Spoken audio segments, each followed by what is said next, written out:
Before we get into it, I want to remind everyone that we are presented by BetOnline.ag. BetOnline is the world's most trusted betting platform and number one source for everything sports betting. Every stat, matchup breakdown, and even live odds and spreads to bet on during games. BetOnline has the largest catalog of odds on everything from football, MLB playoffs, NHL, NBA, and even political props. When the game's over, head on over to our online casino and get in on a game of blackjack or poker or unwind with one of our over 150 slot games. Head to the website today to get in on the action with America's most trusted site for online wagering. Bet online, the game starts here.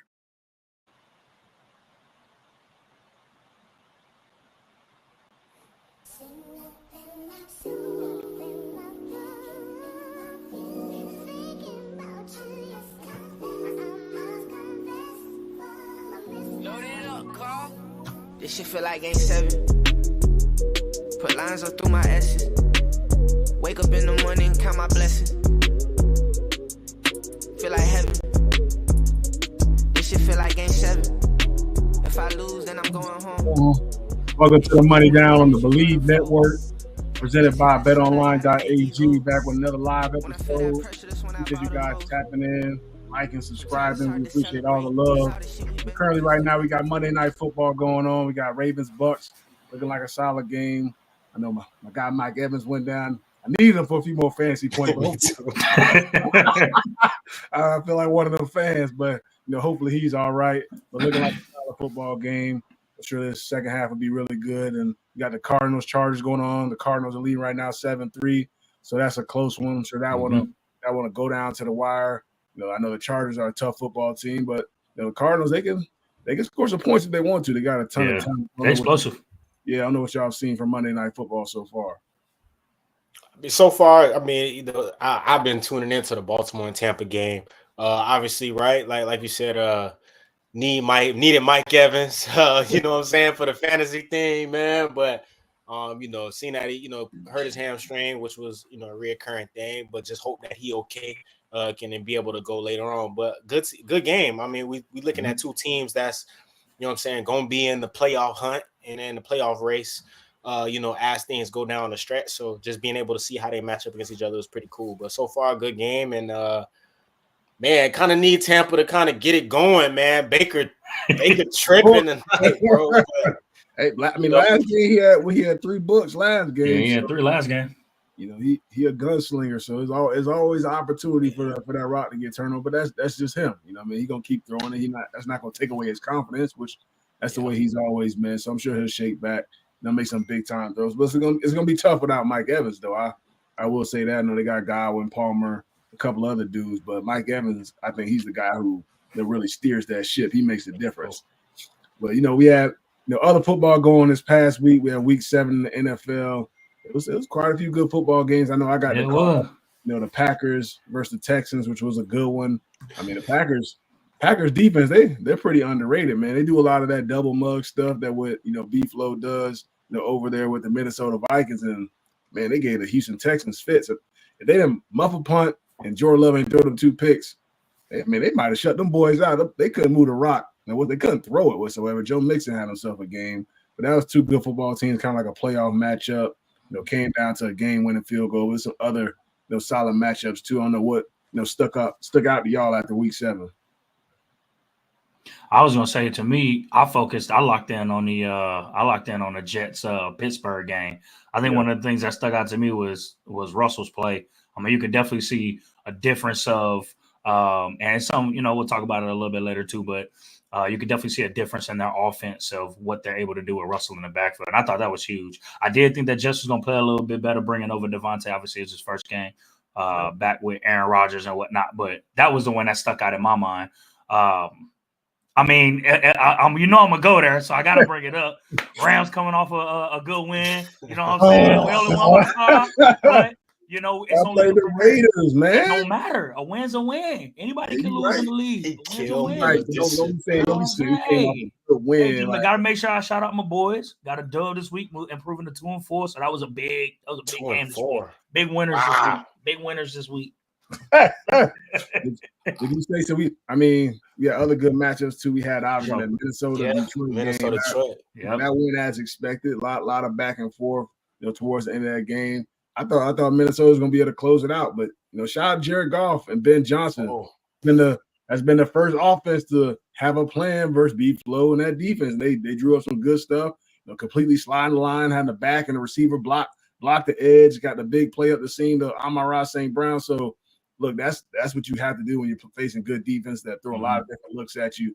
And they got the playmakers too. Jahmyr Gibbs had a heck of a day. Montgomery made plays. I know Jameson Williams was pretty quiet, but they still had a solid game. And look, there's a lot of back and forth, facing adversity.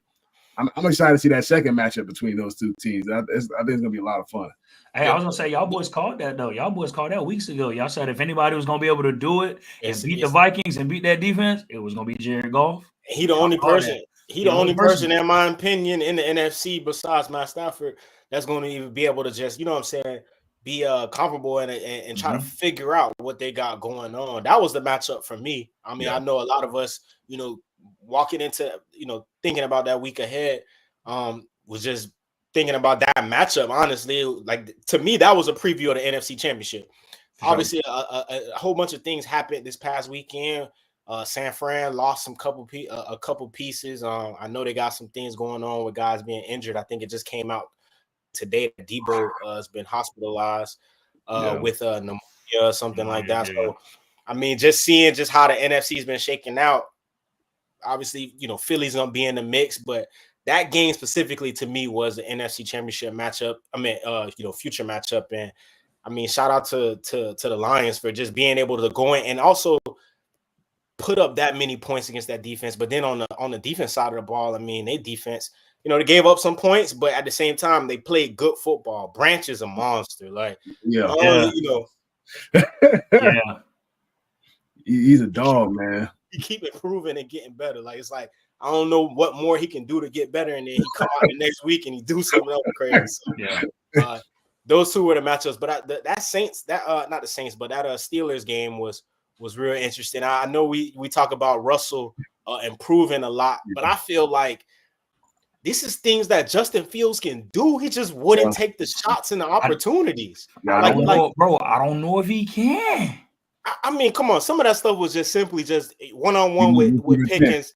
Just give him an opportunity. And he came down with some of them, and some of them, was called pass interference, which we talk about all the time. A lot of the corners in the league and in college can't play the ball. You know what I'm saying? So just give the guy opportunity. I mean, kudos to Russ. He definitely went out there and did what he was supposed to do, spread the ball around. A lot of guys made plays for him, but I just feel like it's certain things that, Justin Fields could be able to do too as well.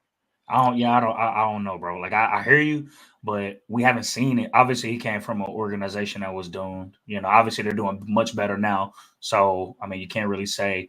But I honestly don't know if he can. Not saying that he's not NFL. He has the capabilities of doing. He has the capability, but he hasn't shown it. So like until he does that, I don't know if he doesn't have the confidence in himself. If he's just not super accurate or whatever it may be. But like you've had. 6 weeks to be able to do that up to this point? You've had 6 weeks to be able to show that you can do it, and you haven't been able to do it, which is why you've only been sent one-dimensional. Ooh, what's so crazy to me, and it's tough. We always talk about it. The league is so political, and that you on a short leash that I feel like at sometimes you don't play to your full capability because you're trying to not mess up. And you know what I'm saying? In a sense, like Justin Fields can do the same thing Russell Wilson can do. Like I don't think Russ showed anything crazy on Sunday night except making the throws and hitting the throws that he's supposed to. And then when you get one-on-one, giving your star receiver or your receiver one the opportunity to make those plays. And that's why I think from Justin Fields' perspective and standpoint, he was playing to not be the reason why they lost those games. Like if I just play good enough, not turn the ball over, stick to the run game, if we do lose, we're not going to be able to pinpoint that on him. So I think the confidence, like you kind of, alluded to, Warren, is the reason why I don't think he was taking some of those shots when guys were in one-on-one situations. But I don't think Russ did nothing crazy. I mean, he didn't do nothing crazy, but he did what needed to be done to unlock that offense. I will say that. Like, there's no reason George Pickens shouldn't get like 10 target game, just giving them a chance, at least 4 or 5 of them, just giving them a chance to go one-on-one. Because as you saw in that football game, but he a big body dude. He has great ball skills. Good. That one he had where he tipped it, DB tipped it, and snatched away from him, then he caught it. Like that's insane. Like ball skills and everything like that. So he was smiling, cheesing after the game. That's the most excited I ever seen him. We don't see him in a minute. Usually he be on demon time. You know what I'm saying? he be pissed off. Like I do believe Justin Fields can do those things, and I do feel like the short leash or maybe not trying to mess the game up could cause for him to be a little bit more passive to where he doesn't want to turn the football over. But at the same time, I feel like Russell's leash was probably shorter than that. You know what I'm saying? Like they're booing him after the two drives. Like get you see the fans like nah. That's getting ridiculous. Like get him out of there, which is tough. It's hard to play QB in this league. I mean, you just gotta let the ball rip sometimes and just trust your playmakers. As we say, like you said, DBs it's tough to play DB. So look, give your guys a chance, let them work, let them see if they can make a play. But other Week 7 games, do you guys have any winners from Week 7? Who's your biggest winner as a team from Week 7? Oh, biggest winner. We had Seattle put hurting on the Falcons. I could go on about that. Atlanta, we FOS, man, full of man. It's so inconsistent, bro. And it's always, since I've been a Falcon fan, bro, since the 4th grade, it's always been the same, man, bro. Like come out one week, have a great week, complete football game, play complete defense, like good defense, offense, be able to move the ball, run, pass, and then the following week is like, bro, what's going on, man? But I'll say this though, I think there's a couple games that we haven't talked about, but I think Seattle was a winner this week. Yeah, for sure. Off of how they've been playing previously, like I want to say the last 2 weeks has kind of just been like it's been slow for them on the offense side of the ball. So it was good as a football fan seeing DK get back into the passes that were thrown to him. He was able to compete and make. And again, it's just going to show you that if Geno played the way that we know and he's supposed to play, they're going to be a threat come playoff time with their receiving core, and then also just with K. Watt being able to run the ball. Yeah. My biggest winner from Week 7 is probably the Green Bay Packers. Just watching that game live in action. Jordan Love did have a couple turnovers, but when that offense is rolling, got Jacobs, Romeo Doubs, he looked back in action, back ready to go. He was routing stuff up, making some contested catches. We didn't see too much of Christian Watson. Jay Reed made some plays. Yeah, I like that football team. The defense look different than the last couple of years. They're attacking. They're the number 1 team in turnover differential. They like +9, as a team. So, and Jordan Love turned the rock over too. Now he got like 7 picks on the year. They still +9. In the turnover category. Yeah, one of them. But they it's called a pick every game. Yeah. Xavier McKinney, he don't win a few games without getting one, but they're attacking, man. And it's been impressive to see. You don't necessarily think of that when you think of the Green Bay Packers, but in that division, man, it's tough. So you got to play some defense. You got to be able to score some points. But if you want to win it, all them boys can light it up, and all the defense can make. I mean, they may not be shutting people out, but they make plays and force turnovers, whatever they need to do to win football games. Yeah. I'm going to go, as we talked about earlier, I'm going to go with the Lions. I mean, I think that was a big game for them to win in division. Obviously, we know the havoc that, Minnesota's been wreaking from a defensive perspective. Obviously, playing well on the offensive side of the ball, but the biggest, X factor was that defense. And so being able to win, come out with a win against a tough defense like that was big for them, and to be able to separate themselves within the division. Because like So said, that could possibly be NFC Championship. You never know. So, yeah, I like that Lions pick too. Like I was wondering, Vikings coming off the bye week, how they would match up. They kind of jumped out a little bit and they stopped, and the Lions started putting it on them, and then the Vikings came back. So I was glad to see them respond. That's like the first adversity they really faced, all year long. So I'm excited to watch that team going forward, because even Sam Darnold, he was taking some deep shots to everything. He was. Addison and everybody else, trusting his playmaker. So you start to see his confidence really start to get going too. Y'all got any week, 7 losers? I mean, I think my I think for me, it's got to be the Jets, man. With everything that's going on, to get Devontae Adams, I thought, maybe it would spice their offense up a little bit, which they did, make some plays. You know what I'm saying? Devontae had a couple catches. Breece Hall, he looked good. Get him more involved. They had Mike Williams in there. He made a couple of plays. Lazard made some plays. So, to me, it's like no reason for this team not to be able to score at least like 25, 27 like points a game or so, and they just can't get out of their own way. Aaron Rodgers had another pick. Garrett Wilson had a pass bounce off his chest, turn into another pick. So it's like they can't get out of their own way. I'm not sure when they turn around. I mean, to me, they just got to get this going really quick. It's even still defensively.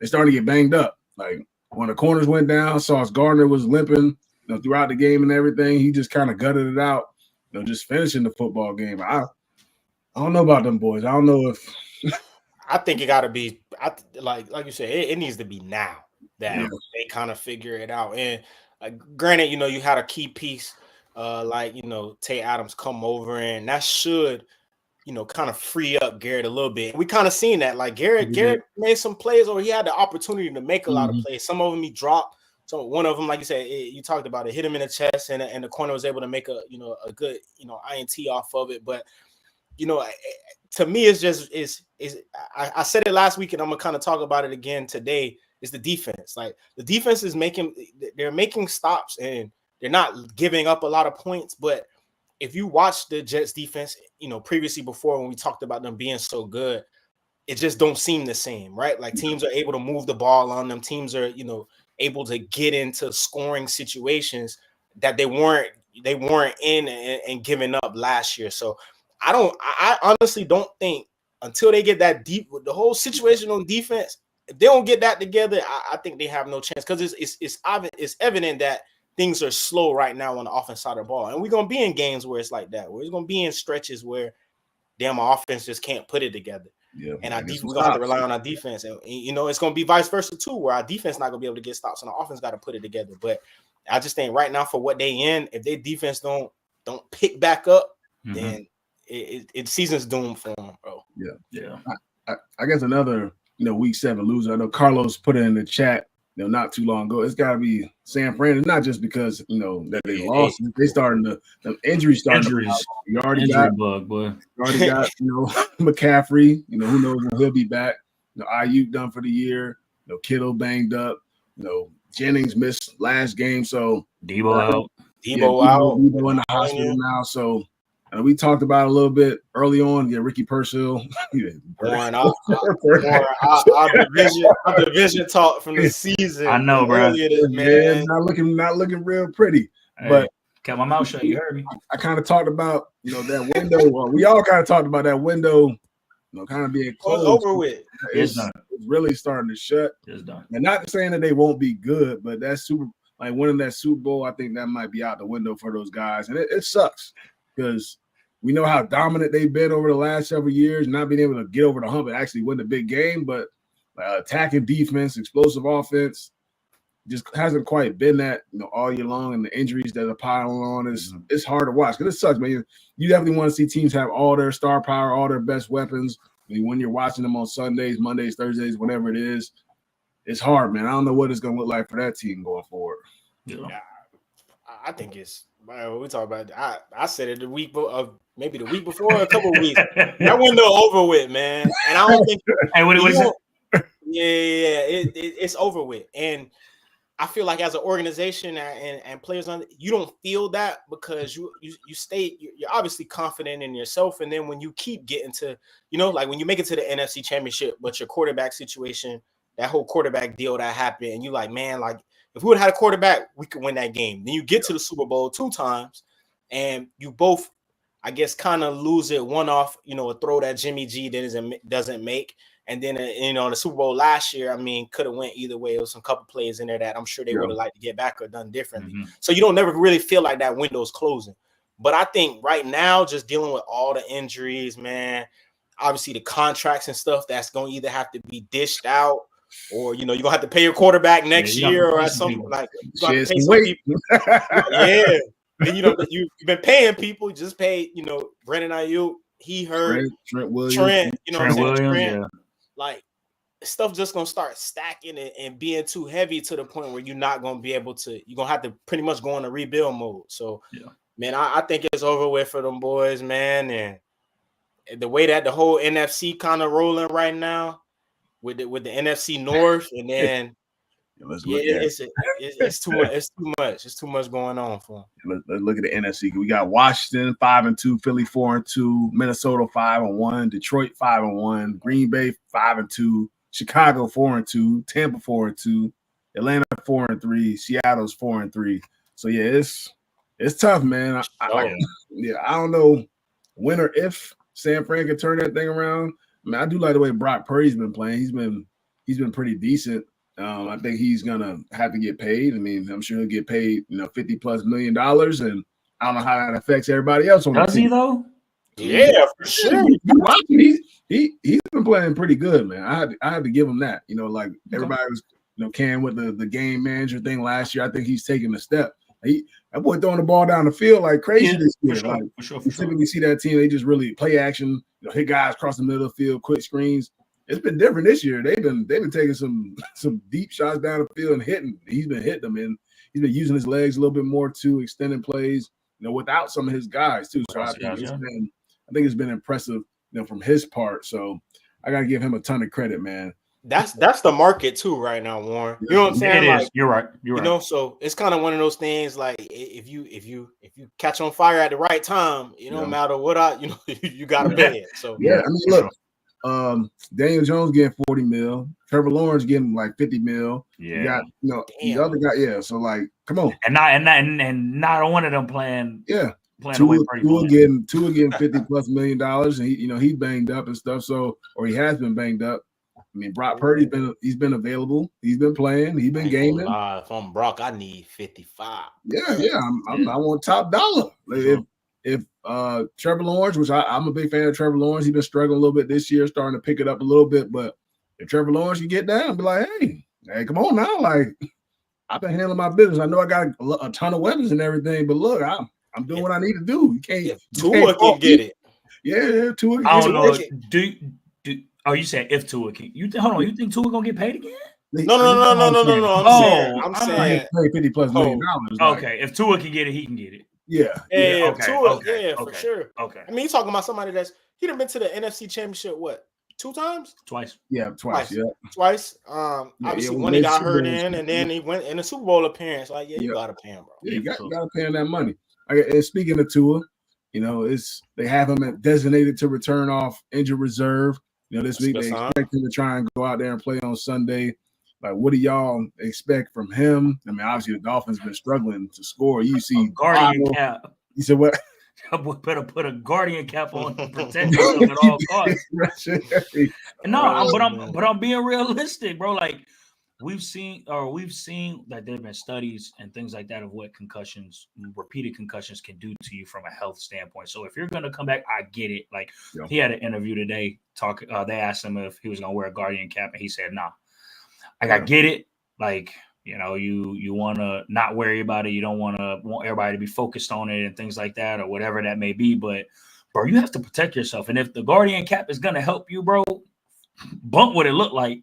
Make it, play, earn your bread, do what you can and play for as long as you can. But it's something that you're struggling with right now is the concussions that you've been getting. And, one wrong hit, you get what I'm saying? That's another one. And who knows what the next one does? God forbid, that it doesn't. You know what I'm saying? Praying that, he stays healthy. He continues to stay healthy. He doesn't have to worry about that. And his family doesn't have to worry about. But that stuff is serious, bro. So, bro, wear that guardian cap.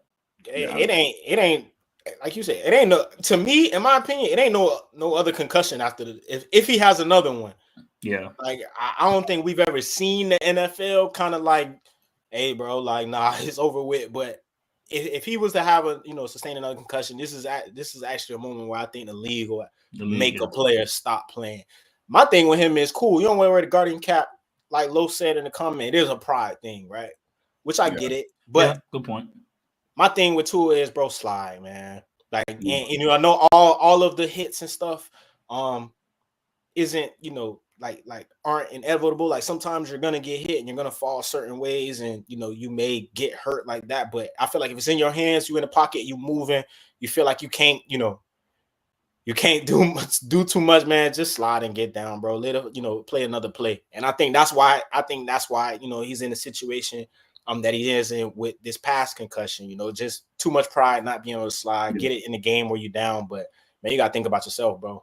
Yeah, I mean, I like what y'all saying, him wearing the Guardian cap, but to me, I don't think a Guardian cap is really going to protect him. I don't think it's no, but it's better than nothing. If it's taking the right approach, actually trying to protect yourself. Because if the hit that he took from DeMar Hamlin, like that wasn't like nothing. It wasn't.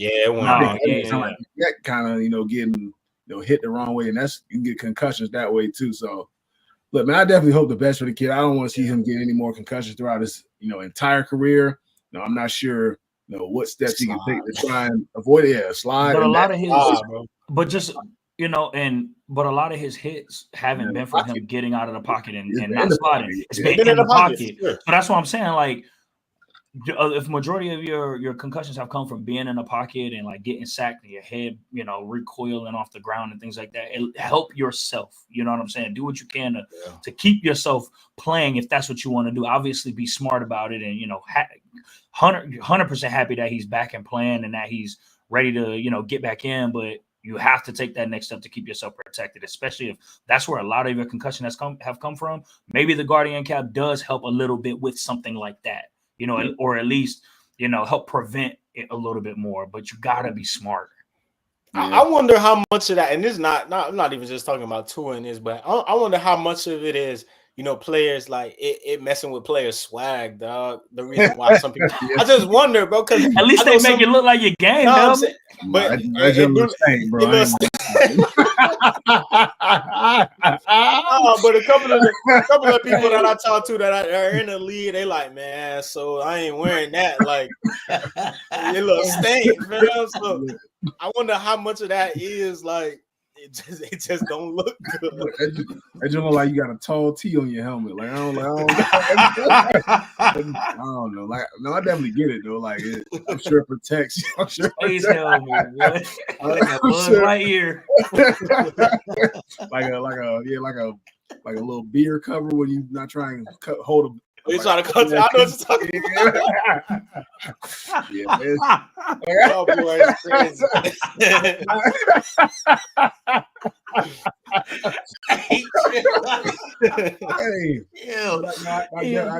Not to like joke on that. No, forever. That's just what it looked like. But I understand why it's a thing.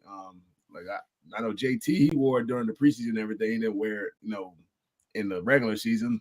See a couple guys wearing it. I mean, if it helps, it helps. I'm glad guys are, trying to look out and trying to protect themselves. I think it's very important. Another topic I definitely want to talk about in the NFL. I don't know if you guys watched the 49ers Chiefs game, Patrick Mahomes, and that little run he had on the sideline.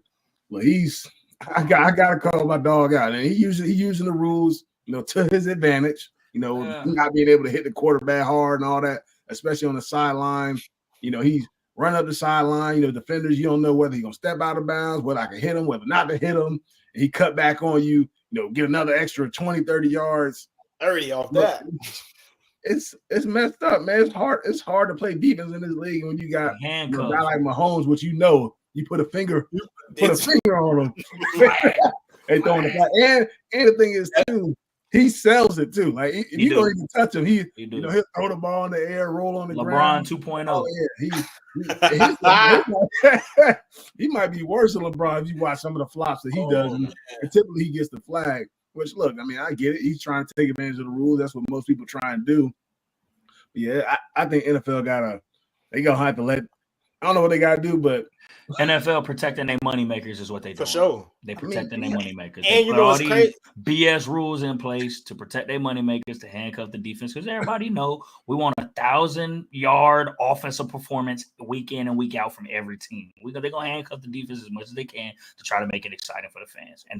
And him doing that is wild, but I mean, it is what it is. And you can't lose him.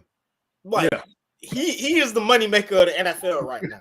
Yeah, especially with this year. I mean, you're talking about three-peat in the works. Like, nah, you can't lose him. I think defenders more so are getting that FedEx slip on Tuesday or Wednesday, and that FedEx slip coming in, for touching Patrick Mahomes, a late hit on him.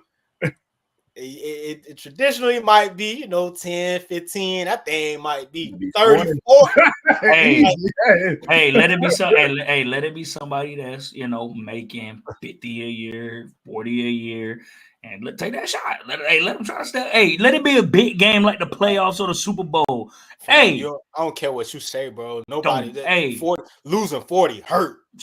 It'll hurt for that moment. It'll hurt losing for that 40 moment. hurt, man. It'll hurt for that moment. But you win that bowl game and Patrick on the bench for the rest of the game. Hey, you win that Super Bowl. Hey, ain't nobody gonna be upset about it. Next year you're gonna make all that back. This sound a lot like the bounty situation in New Orleans, man. I'm not saying go try to hurt him on purpose, but in order to preserve your team winning, or in order to not slow down and to play balls to the wall football, if he get hit, his ass get hit. And it is what it is. Because here's the thing, because we talk about this. We talked about like the sacking the quarterback rule. We talk about hitting defenseless receivers. You let them slide, you just let them run for another 30, 40 yards, but that could be the difference in the game. So, like, if you're playing full speed and he get hit and he just so happened to get that noggin smack and he on the bench for the rest of the game, that's on him. I ain't gonna lie, I feel you, bro. I'm with you, but I'm not in the league, and I'm talking. But that's how I feel. You'll be suspended. They would suspend. They're gonna suspend somebody like they're gonna suspend Fred Warner. They suspended him? Yes, bro. They suspended him. Who it is. They're suspended. Whatever. And that fine gonna be over. It's all right. They're not winning the Super Bowl no way this year, so might as well take your chances. Hey, I do understand your point to an extent. I mean, I think the only way to stop from doing it, somebody going to take their shot. You see what I'm saying? Take your shot. I'm not saying try to take him out of the game, but you saw the touchdown run. I mean, he ran. Now that's the one that did it for me. Like the one on the sideline, I thought it was a dope play. Motherfucker, fake pass, people looking around, like that was dope to me. But on the side, I mean, that touchdown, he died. And then he looked at him like, I say, oh yeah. I say it's not fair because you don't know if he's gonna slide. And in that case, I mean, you kind of know he's going. You got to shoot your shot there. You got to shoot your shot. You know you're going to the end zone to score. But shooting that shit regardless. I just pull the trigger. That's what they say. Pull the trigger. That was crazy. He pulled the trigger and got. Hey, keep doing it. He'll learn. That boy definitely missed, man. Now we go switch the topic over to college football. We had some other big marquee football games go on this past weekend. We had Alabama at Tennessee. What else we had? We had Mizzou beat Auburn. We had Indiana, Nebraska. Indiana for real, bro. Hey now. Indiana for real. Own that this year. The Kurt Signetti, man. He said I win. That opening press conference. He never lied. He got his team firing. I thought this Nebraska matchup was gonna be tough. I mean, them boys went out dropped 50 right? Yeah. Got a couple of interceptions off the freshman quarterback. So Indiana for real. I know they got some other tough matchups coming up, but definitely don't sleep on the boys. With the way college football's been going on this year, I mean, I think Indiana might have a chance, man. Like, hey, at max, this is the way that college football been working this year. Like, out of what is it? 6 or 5 games left? Yeah. You can lose 2. Yeah. You can lose 2. Yeah. You know what I'm saying? Like, obviously, they got O State. O State look beatable. Yeah. You got a chance if you come out there and you play good ball. But man, Indiana one of the teams I'm rooting for sure, bro. Just knowing, especially when we've been in college, man. You seen Indiana. I ain't trying to talk crazy, but man, that's a stat game, bro. Offense and defense. Like, oh man, I know I'm finna get me a book, but they throw 50 times. Yeah, he gonna throw one of. He gonna throw me one of them for sure.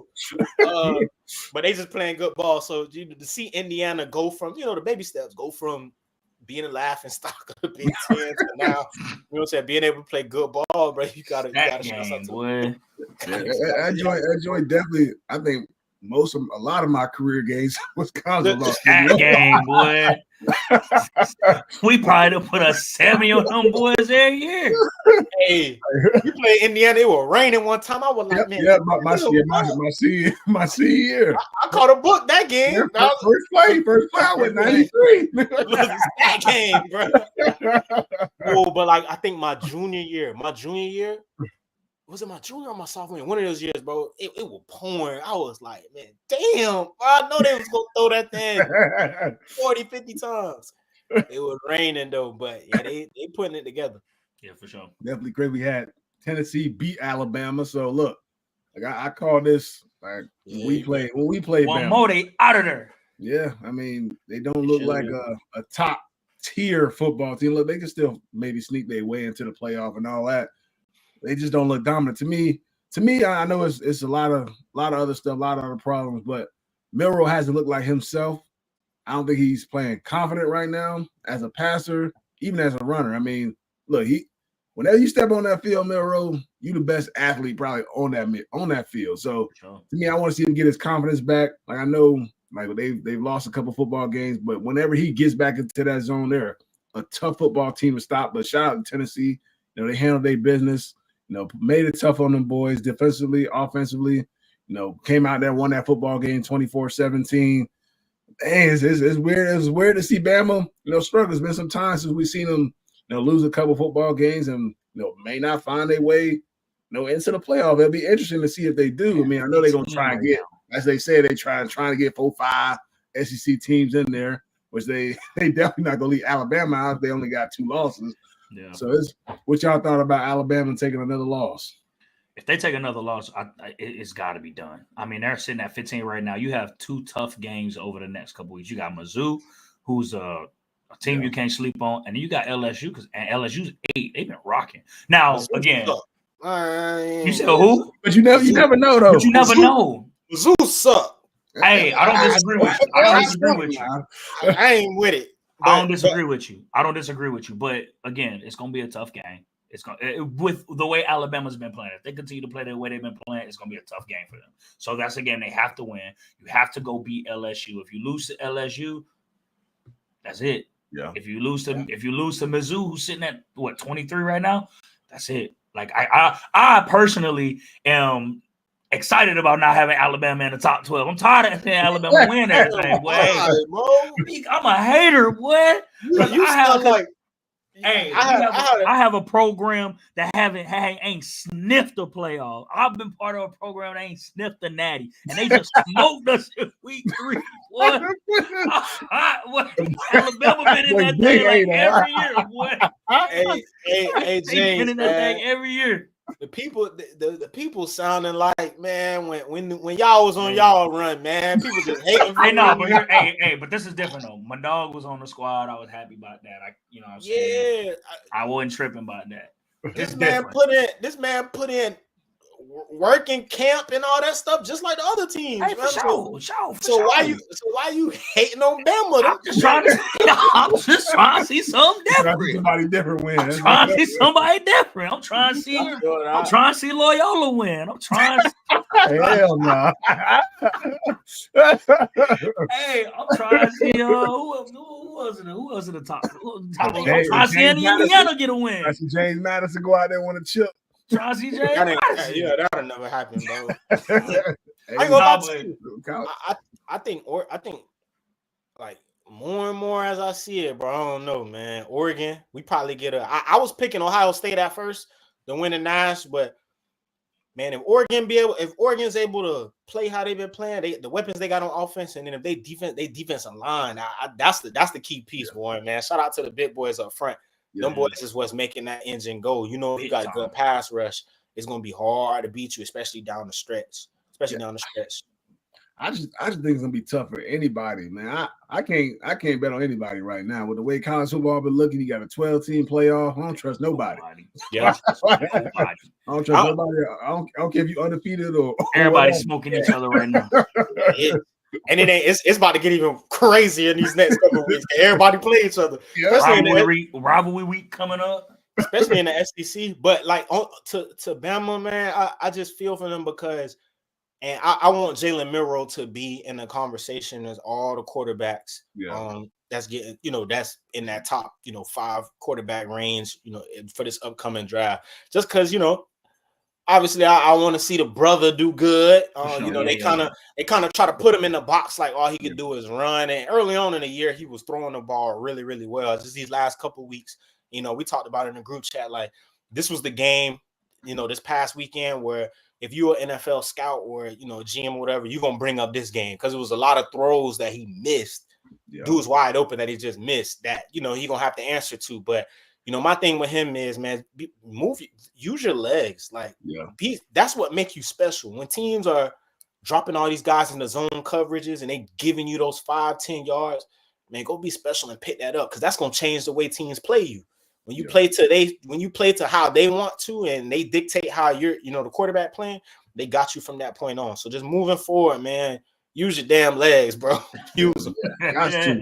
Man, look at this man. I don't know if y'all see this Ravens game, man. Derrick Henry, that man going crazy. So, like I know, like early on in the year, that pickup, we kind of questioned it, but these last several weeks, man, he been on fire, dog. Him and Jared Goff, the MVP. If you got to pick. Yeah, they rolling.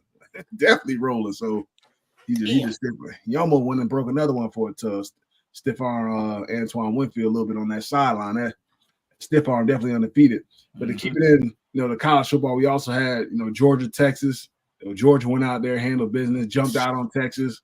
Texas looked like they were coming back in the second half, but then, Texas really shut them off. I mean, that was a good football game. I thought when Ewers got benched, what Warren was calling for the last several weeks, they put my dog Archman in the game, and you saw the tweets when he got in the game. Said this ain't no Disney movie. I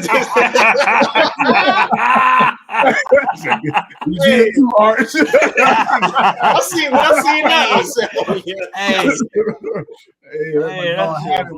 Hey, Georgia they was sending them. Them boys was hunting. They was hunting. DBs was on point. Was shutting out their receivers in the first half and everything. But I thought that was impressive about Georgia going on the road. With the way they presented themselves against Alabama, starting slow, came back. They'll still end up losing that football game, going on the road when some people probably thought Texas was gonna really roll over them. They handled their business. They fought a little adversity in the second half and really put it back on. So I thought that was impressive by them. That makes me think a little bit differently of Georgia. I think Texas will still be in the mix. They got knocked in the face one time. We'll see how they handle a little bit of adversity. I thought Ewers did a little bit more decent in the second half. He really kind of settled in, started to make some throws, but I thought that was a good one. But another topic on this game, I know Warren, we was in a group chat, talking about targeting calls, like in college football. Like, letting people know how you feel when it comes to players, how they call the players get thrown out of niggas. I know you was hot, bro. Here's my thing. Let me preface it with, I don't think we should have targeting calls to begin with. Reason being is because the defense is already handcuffed. I understand we're trying to protect the players, but it's football, right? A lot of the times we need to have better technique, yada, yada, yada, not leading with the crown of the helmet. But my issue with last night, if you watch the Georgia game in the second half, Texas starting to come back. Storybook, Texas starting to come back. I'm going to throw that in there. They get hit for a targeting call, right? The DB makes a great play on the ball carrier, right? Not helmet to helmet, but he leads with the crown of his helmet and he hits makes contact with his shoulder or his side or something like that. The announcer or the official that does replay, the dude, whoever they go talk to live or whatever, said that the guy's gonna get the targeting call because he led with the crown of his helmet. There wasn't helmet to helmet contact, but he led with the crown of his helmet. All right, whatever. If that's what the targeting call is going to be and teams and players leading with the crown of their helmet, that's the flag. Let it be that. Let that be the definition because two plays later on the sideline, you had the running back running up the sideline. Another DB, another safety pursuing, makes contact, helmet to helmet, crown of the helmet down, and they blow it off like it didn't even happen, right? They stopped them at the huddle, they reviewed it, and then they don't throw the flag, right? They let it slide. So it's like, what is targeting gonna be? Because you cannot call it when it's just convenient or when it's subjective to the refs or what they feel, because that's gonna cost you big games. We go back 3 weeks ago when I can't remember who Miami was playing. Like we talked about this in they were playing Cal, and Miami was starting to come back, right? Miami was having an undefeated season, and your linebacker launches and makes, and again, I'm a defensive player. Like, I wish we didn't have these calls because it handcuffs the defense. Like, I hate seeing Smack that boy. He smacked him, boy, and I loved it. But what happened was the part that really bothered me was we talk about leading with the crown of the helmet. We talk what happened with the in this Georgia game was the exact same thing that happened in that Miami game. Miami just so happened to be on the road coming back. Now you got this quarterback that just got his bell rung. He gets up visibly shaking. And you can see the video. The guy leads with his helmet, lunges, and makes helmet-to-helmet contact with the crown of his helmet. Bro, it doesn't matter. You just do a flag. You just do a flag on that same thing in the Georgia Texas game. Hey, but like I said, he was on a rampage in the group chat for like a week. Bro, but this is my thing, bro. It's so inconsistent, and you're gonna cost the team a game for some dumb stuff like that. Like it's borderline annoying because you're calling it when it's convenient for the game to continue or to look better. At least that's what it seems like to me. May not seem like that to everybody else, but that's what it looks like. Because you're really when we see targeting calls, we do see them throughout the game, but a lot of the times we see them when the game is on the line, and that's not cool. That's not cool. Like, we can't be doing that in a high game. And like I said, you're handcuffing a player. A defensive player cannot play a full out game and play, run through a brick wall anymore. Like, you can't do that anymore, unfortunately. And it takes away from the fun of the game of being a defensive player, because now you got to worry about how you hit somebody. Like, I'm going to go get the ball loose. I'm not going to let you get a first down. Like, you get what I'm saying? So, sorry, I'm off my soapbox. It's crazy, bro. I agree 1,000% with you, especially from, I look at a lot of these receivers and stuff as they're making them play, they're ducking their head, and I'm coming in 100, I'm coming at 100 miles an hour. Like, I don't get how, whoever makes the rules and NCAA expect somebody that's, you preach to us to play, full speed. And if you don't play full speed, you're going to hurt yourself. Right. So here it is. I'm coming in and this dude ducks his head. And as I try to make the tackle, maybe I duck the crown of my head and try to move out the way, but I still hit him. And my only, the targeting call, I don't have a problem with, because if that's the rule, that's the rule. My problem with is kicking guys out of the game. Yeah, that's a problem too. That's the real problem. And I'm just surprised we don't hear more athletes talk about it, because you're talking about, you get kicked out of the game, and then if it happened in the second half, you got to miss the first half for the next game, or whichever the situation deems. But I just feel like it's not fair, right, to kick somebody out of a game. And sometimes this stuff isn't like intentional. It's just me trying to make a play on the ball, and I duck my head. So it's a rule that definitely got to be changed very soon, man, because it's ruining the game of football. Like, my question for you, James, is, like, what happens if I'm a defender, I make a really good form tackle, and I put my face mask on somebody? It ain't the top of my helmet, but I make a big hit, and I put my face mask on them, and it just so happens, you hit chest helmet, right? Is that targeting? I don't think none of it should be targeted. If a dude running with the football shouldn't be no targeted. Only time I think it probably should be targeting is, look, it's a receiver in the open field, middle of the field. Look, the pass gets overthrown, and somebody smack him and the ball's already passed, sure, call targeting. I don't think people should be thrown out of the game. 15-yard penalty, cool, whatever. Don't throw these dudes out of the football game. I just think it's just the refs go based off, how some of these dudes, look after they do get hit. And I think that's the unfortunate part. Sometimes it may not even be, really a targeting football call, but if a guy gets up a little slow, a little woozy, 9 times out of 10, or probably 10 times out of 10, they throw in the flag, whether it was targeting or not. And I think that's the unfortunate part. And it's hard enough to play defense.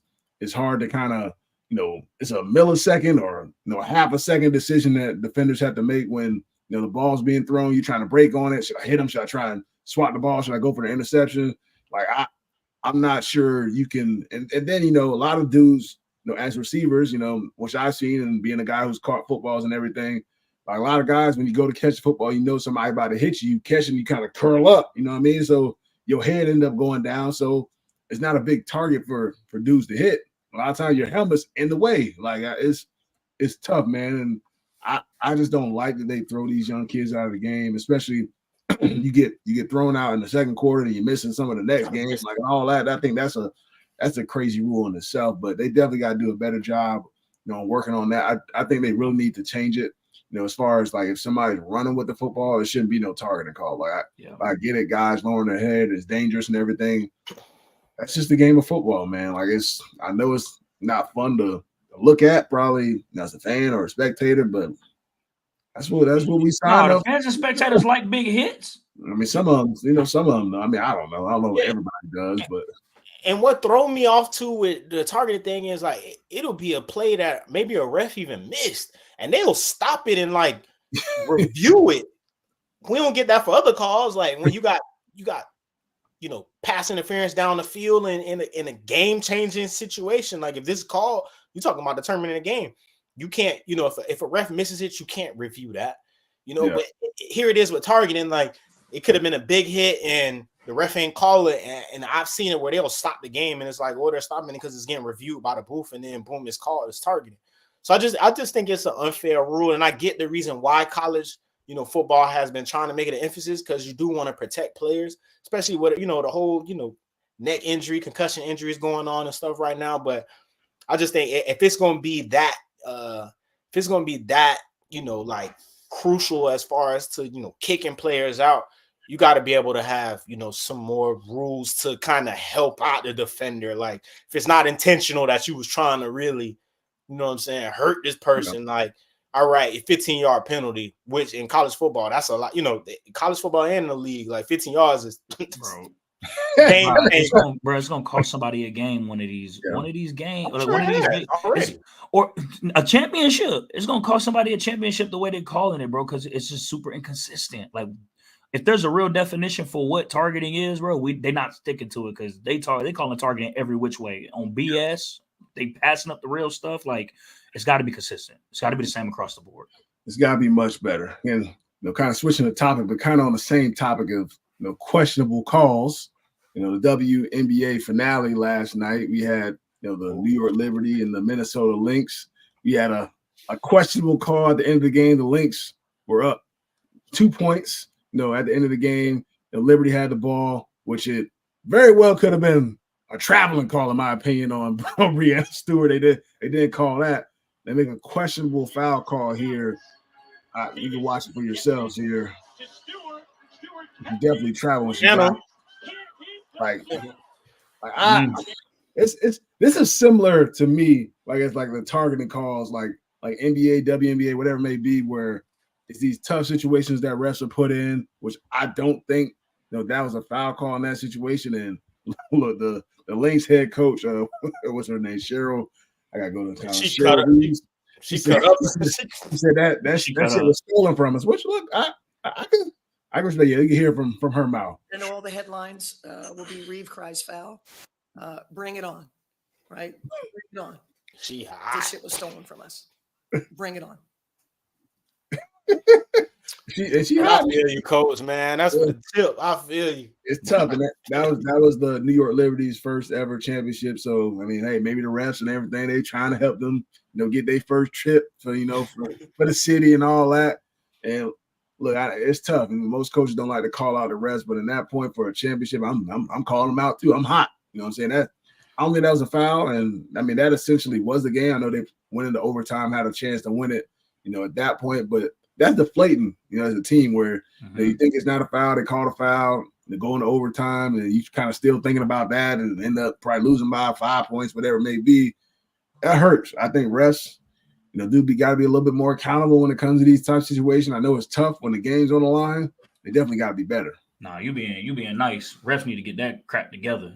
Refs got too many refs making too many bad calls across the board in all sports. Like we see this happen time and time again, and refs are not held accountable. Like they need to figure something out, start finding refs that paycheck. Like they need to get it just like the players be getting suspensions or whatever it may be. Because like I guarantee you, some of these refs that's making these calls got money on the line too. They got money. They trying to keep money in their pocket too. Money on them books. They got money on them books too. Like, come on, bro. Like in a game like that, you have a really good defensive play. Players hand on the ball. Go straight up. It is what it is. Very minimal contact. Very minimal contact, and you call a foul on that, like. Bro, somebody got their hand. Somebody got some money in Bovada or something too. Somebody got some keys on the line. But like we see that time and time again in sports where and we try to make it sound. We make it say like, oh, don't leave the game in the hands of the refs. Like, I mean, bro, like most championship games come down to the wire. For sure, most championship games come down to the wire, and most championship games have horrible officiating at some point throughout the game, throughout the contest. So it's just refs need to do a lot better job, and these organizations, these leagues need to do a better job of enforcing that. Bro, and I'm with you, right? Like. You're talking about not only it just being a big game, but a championship game, right? When you go through a whole year putting in work, throughout the off season, the summer camp, then you play a whole season and you play a whole playoff, go on a whole playoff run, and then you get to the championship, and it's kind of like you got a 2-point lead, and here it is, it's a phantom call. I think the coach said a lot of good things. She talked about it. She was saying that that there needs to be like a third party or something that can kind of like confirm some of these calls, but. My only drawback to that is, it's you only feel like that when it happened to you. Yeah. Right. Like yeah. When you're on the other side of that, like you feel like, man, shit, I got away with one, and that's just what it is, right? Like there's a whole bunch of calls during games that are either called or not called. So I think it go either way, but it just sucked for that to happen in the championship game, and for that to be, the way that the WNBA season kind of went off. But it was just odd to me, like the score was extremely low. Like I talked about it in the group chat. Like it was just weird, man. It was an odd game, and to begin with. Yeah, it was scrapping, man. I thought it was over for the Lynx, but they kept fighting. So I thought I was impressed by them. Afisha Collier, she had a heck of a performance, and even like Sabrina Ionescu, she was struggling in the last couple games. Brianna Stewart, she only had she had too many points as well. So. Gotta give them a ton of credit the way they held some of those superstars down. Definitely was cool to see the way they competed. I'm seeing a trend, fam. Y'all boys pick them, but hey, I thought they was going to win after they lost. That deflating game. I was like, I don't know. They kept fighting. I ain't gonna lie, Warren. When you talk bad about a certain team, they get to turning up. James, you pick the team. I only talk bad about him when it's in my favor. Like Kyle Pitts on my fantasy team. I'm gonna start him next week. I started him this week. I was talking trash about him last week. You see what I'm saying? Hey, I'm playing mind games with Kyle. I'm playing KP. I'm playing mind games. That's what's up. But that's a wrap for this Money Down Live episode on the Believe Network, presented by BetOnline.ag. Keep liking, keep subscribing. We appreciate all the love. Keep tuning in. Yes, sir. Keep getting to that money. Go get your